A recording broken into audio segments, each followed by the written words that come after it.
కొండైనా కనుక రేపెల్లి పట్టణంలోన సుంకరు కొండపకి వాళ్ళ సుంకం ఇచ్చినవనుకో ఈ ఎల్లకాలం సుంకం ఎవడతది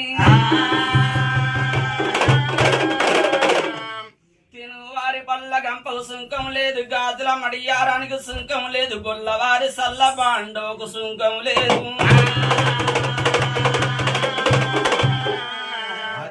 కొండప్పను అరచేత బెల్లం పెట్టి మోసేత నాకిచ్చి అర్షతో మాట్లాడి కీలు చూసి దెబ్బ కొట్టిన రీతి వేసి అతని ఏలు తీసి అతని కంట్లో పెట్టి వచ్చిన కొండప్పను ఆడికెళ్ళి అట్టే వెనుక మలుపుగా నీ వల్ల ఏ వాడవో సల్లలమ్మినవో అన్నదాట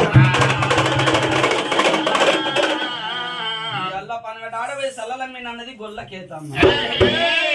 వల్ల తూరు పడబోయి సల్లమ్మి రమ్మని తన అత్త నీలమ్మ గొల్లకేతమ్మ సల్ల బాండవని ఎత్తి మీద పెట్టుకొని కనుక రేపెల్లి పట్టణంలోన సల్ల ఎట్లా అమ్ముడు పోతున్నది